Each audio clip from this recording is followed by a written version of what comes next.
इस राष्ट्रीय कार्यकारिणी में जो सबसे महत्वपूर्ण बात मुझे जो समझ में आई, क्योंकि मैं पहले भी कई कार्यकारिणी में बैठ चुका हूँ, पहली बार प्रधानमंत्री जी का उद्बोधन एक राजनेता के रूप में नहीं था।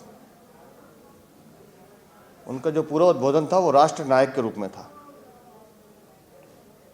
उन्होंने अपनी पूरी चर्चा को राजनीति से दूर रखा और देश जो अब स्वर्णिम काल की ओर जा रहा है,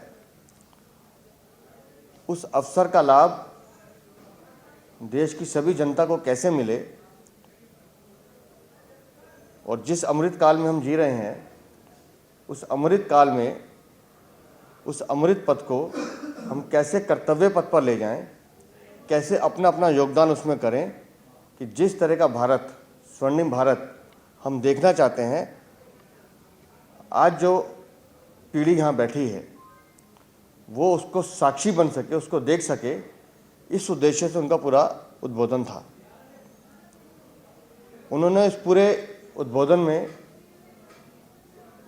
अपने कई स्मरण भी याद दिए, कई चर्चाएं उन्होंने पुरानी याद दिलाईं और कहा कि विपक्ष जो अपनी बात करता है उसको आप सुनिए, लेकिन कभी उनसे ये भी पूछिए कि जितने घोटाले अखबारों में छपते थे, हर तीसरे दिन चौथे दिन कोई घोटाला आता था, पिछले 8 साल में कोई एक घोटाला वो बता सकते हैं? उन्होंने गुड गवर्नेंस का अभिप्राय बताया और साथ ही साथ ये कहा कि देश अब जिस विकास के रास्ते पर जा रहा है, इसमें अगर हम सब मिलकर अपना योगदान देंगे और पूरी मेहनत से इस काम में लगेंगे तो कोई कारण नहीं है कि जिस तरह का भारत हम सबको देखना चाहिए वो हम सब देख पाएंगे। तो उन्होंने अपने कुछ रोड प्लान्स भी बताए हैं। समाज में हर वर्ग को छूने की बात उन्होंने की है और स्पेसिफिक एक श्रेष्ठ एक भारत की जिस कल्पना को हम पिछले साल भर से चला रहे हैं, उसको उन्होंने और बढ़ाने की बात की है। राज्यशाह जो लोग हैं उनसे मिलने की बात की है और उसका उदाहरण देते हुए उन्होंने कहा कि कभी किसी ने सोचा था कि काशी और तमिल संगमम हम काशी में करेंगे, लेकिन जब वो हुआ 25,000 हमारे तमिल भाई बहन तमिलनाडु से काशी आए और अपनी आंखों से उन्होंने काशी की भव्यता, उत्तर भारत में किस तरह का डेवलपमेंट हुआ है वो देखा और वो चर्चा उन्होंने वहाँ जाके दक्षिण के राज्यों में की है। तो ये एक उदाहरण उन्होंने बताया कि जब काशी तमिल संगमम हो सकता है तो ऐसे और राज्यों के साथ भी हम लोगों को जुड़ने की ज़रूरत है, उनको अपनी संस्कृति बताने की ज़रूरत है, उनकी संस्कृति से कुछ चीज़ें सीखने की ज़रूरत है। और जब ये संगम होगा तो पूरा राष्ट्र एक होगा, हम राज्यों में ना भटके पूरे राष्ट्र को एक करने का काम करें। इस तरह के कई उद्बोधन उन्होंने अपनी उद्बोधन में कहे हैं। उन्होंने साथ साथ ये कहा कि भारतीय जनता पार्टी अब सिर्फ एक राजनीतिक पार्टी नहीं है। हमारा काम अब सिर्फ राजनीति करना नहीं है, हमारा काम सामाजिक और आर्थिक नीतियों को बढ़ाना है। अब भारतीय जनता पार्टी एक सामाजिक आंदोलन के रूप में काम करे, उसके सभी कार्यकर्ता समाज के हर क्षेत्र में जाके समाज के हर वर्ग को मिलके उनकी समस्याएं सुन के उनके साथ जुड़ने का काम करें। इसका उदाहरण उन्होंने दिया कोविड में, कि कोविड में जिस काल में भारतीय जनता पार्टी के कार्यकर्ता निकले, चाहे खाने की मदद करना हो, ऑक्सीजन की मदद करना हो या किसी भी तरह की परेशानी थी, उस समय भारतीय जनता पार्टी के कार्यकर्ता राजनीति छोड़ बिल्कुल अपना दायित्व समझ के काम कर रहे थे। तो इस तरह का काम करना जिससे लोगों को ये लगे कि हर समय राजनीति की चर्चा जो बाकी विपक्षी दल करते हैं, हर चीज़ में राजनीति ढूंढते हैं, हमें उस चक्कर में नहीं जाना है। हम कैसे केंद्र सरकार की स्कीम्स को लेकर नीचे जा सकते हैं, उन स्कीम्स का उपयोग कैसे आम जनता के लिए कर सकते हैं, उस स्कीम से आम जनता को क्या क्या लाभ हो सकते हैं, उनसे जोड़ना और सामाजिक स्तर पर उनके साथ इन्वॉल्व होना। उनका रहन सहन है, उनका खाना पीना है। एक श्रेष्ठ एक भारत में उन्होंने एक उदाहरण दिया कि आप दिल्ली में रहकर आप मान के चलिए कि एक दिन हमने केरल के भोजन को प्रमोट करना, जैसे मोटे अनाज का जिक्र आया कि मोटा अनाज जब शुरू में सुनते थे तो लोगों को लगता था कि पता नहीं क्या है, लेकिन आज जगह जगह मिलेट्स कैफे खुल रहे हैं, मिलेट्स रेस्टोरेंट खुल रहे हैं, लोग उसको आनंद से खा भी रहे हैं, उसकी उपयोगिता समझ रहे हैं और वो भोजन दूसरे के मुकाबले शरीर के लिए भी अच्छा है और आर्थिक रूप से भी वो मतलब सबल है कि लोगों को ज़्यादा बोझ नहीं पड़ता। तो इस तरह के उन्होंने उदाहरण दिए कई सारे, और बार बार उन्होंने इस बात का आह्वान किया कि हर क्षेत्र से जुड़कर, हर वर्ग से जुड़कर हमको इस बात की चिंता नहीं करनी कि वो वर्ग हमें वोट देगा या नहीं देगा, हमें उनके दुख सुख में उनके साथ खड़े होना है। प्रधानमंत्री या केंद्र सरकार की जितनी नीतियां हैं, जितनी योजनाएं हैं, उनको नीचे तक लेके जाना है। तो बोले, उन्होंने कई उदाहरण भी दिए। बोले जैसे प्रधानमंत्री आवास योजना है, प्रधानमंत्री आवास योजना में जितने हमने मकान दिए हैं 37% जो मकान है वो मुस्लिम समाज के लोगों को दिए हैं। बोले हमने जब आवंटन किया, हमने किसी का धर्म नहीं देखा, किसी का संप्रदाय नहीं देखा, जो योग्यता है उस योग्यता के आधार पर हमने चीज़ों का डिस्ट्रीब्यूशन किया। 80 करोड़ लोगों को गरीब कल्याण अन्न योजना के निमित्त राशन दे रहे हैं। तो जब राशन दिया जा रहा है तो उसमें ये नहीं देखा जा रहा कि वो किस संप्रदाय का है। हमने उस लाभ को उस स्तर तक पहुँचाना है जो समाज का अंतिम व्यक्ति है। गरीब का कल्याण कैसे होगा, उस दिशा में हमने काम करना है। इन सब लेकर उन्होंने अपना एक विज़न सामने रखा है और हमसे ये आग्रह किया है कि अब हम इलेक्शन मोड में भी आ जाएं, क्योंकि 400 दिन का उन्होंने जिक्र किया कि हमारे पास काम इतना है करने को कि हमें अपना लक्ष्य पूरा करना है। उस लक्ष्य की प्राप्ति के लिए हमारे पास समय कम है, हम अपने काम की गति बढ़ाएं। अब हम 8 घंटे, 10 घंटे या 12 घंटे काम करने वाली पार्टी नहीं है। भारतीय जनता पार्टी 24 घंटे काम करने वाली पार्टी है, और 24 घंटे सिर्फ हमारा एक ही लक्ष्य है कि कैसे गरीब कल्याण हो, कैसे सेवाओं को हम नीचे तक ले जाएं, कैसे हम अपनी बात जनता के बीच में रख पाएँ और उनके साथ अपने संबंध और मधुर बना पाएँ। इस तरह का पूरा संदेश उन्होंने रखा। इसी तरह से उन्होंने एक जिक्र किया बेटी बचाओ बेटी पढ़ाओ। उन्होंने गुजरात का एक जिक्र किया, मैं जिस गांव में था वहाँ कितना अनुपात था, भ्रूण हत्या ज़्यादा होती थी। बोले लेकिन हमने एक मुहिम जब मैं मुख्यमंत्री था तो उन्होंने शुरू की, और धीरे धीरे आज वहाँ कन्याओं की स्थिति लड़कों के मुकाबले बेहतर है, उनका अनुपात ज़्यादा है। तो उन्होंने कहा जिस तरह से हम भ्रूण हत्या पे मुख्य होकर काम किया, उसी तरह से अब धरती बचाओ के लिए भी हमको ये मुहिम चलानी पड़ेगी अगर हमने अपने पर्यावरण को बचाना है। कैसे ऑर्गेनिक्स या यूरिया का उपयोग कम हो, किस तरह से हम ऐसी खेती करें जिससे रासायनिक पदार्थों का उपयोग कम हो, और पर्यावरण के लिए, धरती बचाने के लिए एक मुहिम हमको चलानी पड़ेगी, क्योंकि अगर धरती बचेगी तभी हम सबका आने वाला भविष्य भी सुदृढ़ होगा। इस तरह के कई तरह के उन्होंने विचार हम पे रखे हैं।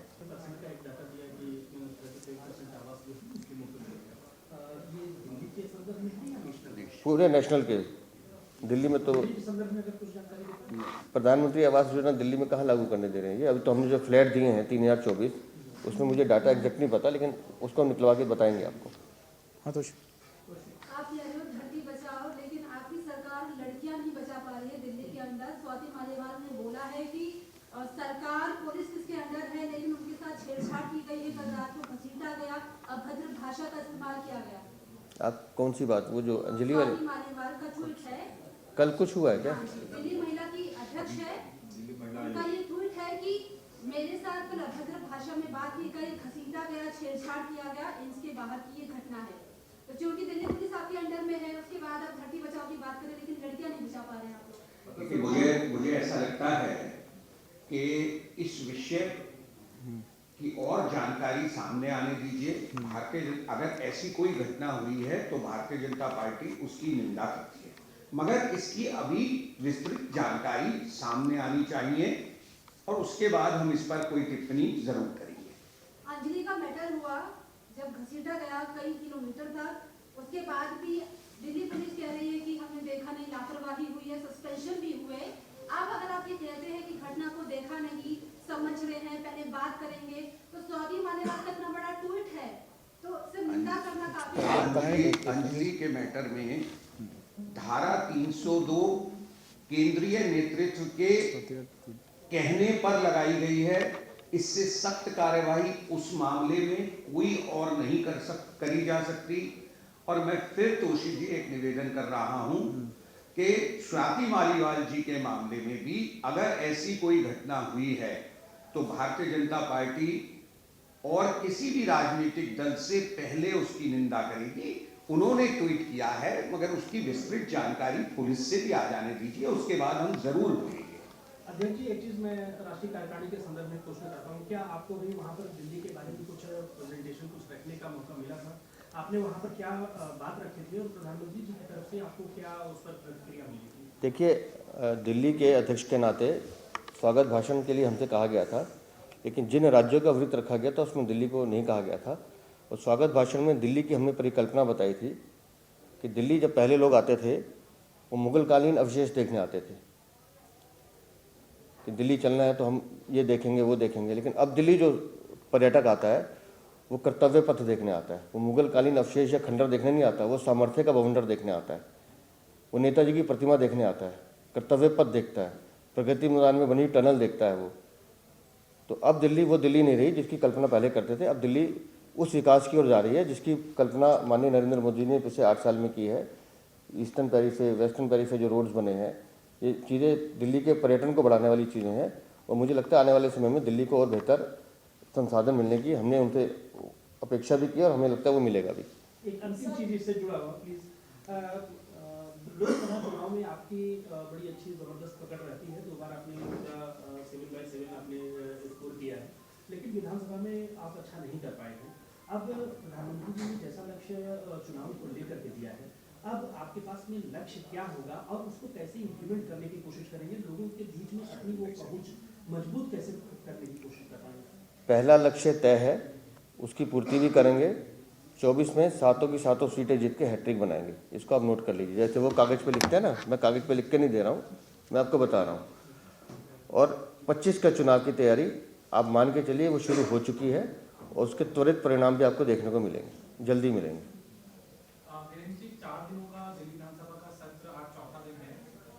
हंगामा ही लगभग रोजाना देखने के लिए मिला। विपक्ष की अपनी आवाज मुखर किए हुए था, लेकिन कई मुद्दों के ऊपर उनका आरोप था कि विधानसभा एक तरह से राजनीति का अखाड़ा बन गया है। विधानसभा की कार्यवाही को किस तरह से? आप मुझे एक बात बताइए, पहले तो हम ये विधानसभा सत्र की तिथि और ये ड्यूरेशन ही तय नहीं कर सकते कि कितने दिन चलेगा, क्योंकि जिस तरह का वहाँ माहौल है तो वो माहौल बनाया किसने, नंबर्स किसके ज़्यादा हैं, वहाँ सदन चलाने की जिम्मेदारी किसके पास है, एक तो ये सोचना चाहिए।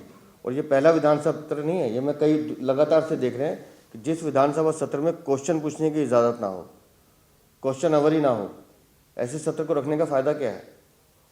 वो विधानसभा सत्र सिर्फ मेरे को जो लगता है इसलिए रखा गया है कि किसी तरह से हम अपनी बातों को, एलजी को किस तरह से डिफेम कर सकते हैं, किस तरह से हम उनके खिलाफ दुष्प्रचार कर सकते हैं, उसका उन्होंने विधानसभा पटल को माध्यम बनाया है। वीरेंद्र जी, 4 दिन बाद मेयर 24 तारीख को मेयर की चुनाव के लिए हो रहा है। ये एक सवाल उठ रहा है कि पंजाब, चंडीगढ़ और दिल्ली में ये क्यों ना माना जाए कि कांग्रेस आपकी बी पार्टी है, उनके वॉकओवर से आप लोगों को फायदा हो रहा है। अभी भी जो आपकी स्टैंडिंग पर के चांसेस बन रहे हैं वो कांग्रेस के वॉकओवर के चलते ही या पार्टिसिपेशन के ना होने की वजह से ही बन रहे हैं। इस पर क्या आप बोलेंगे? देखिए, विपक्षी पार्टियां अपना निर्णय खुद करती हैं।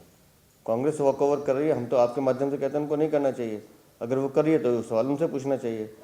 हम चाहते हैं कि निगम शांति से चले, सुचारू रूप से चले, शपथ हो जाए, मेयर का चुनाव हो जाए और लोगों की सेवा करे निगम, जैसे भी करना है, जो भी बनेगा।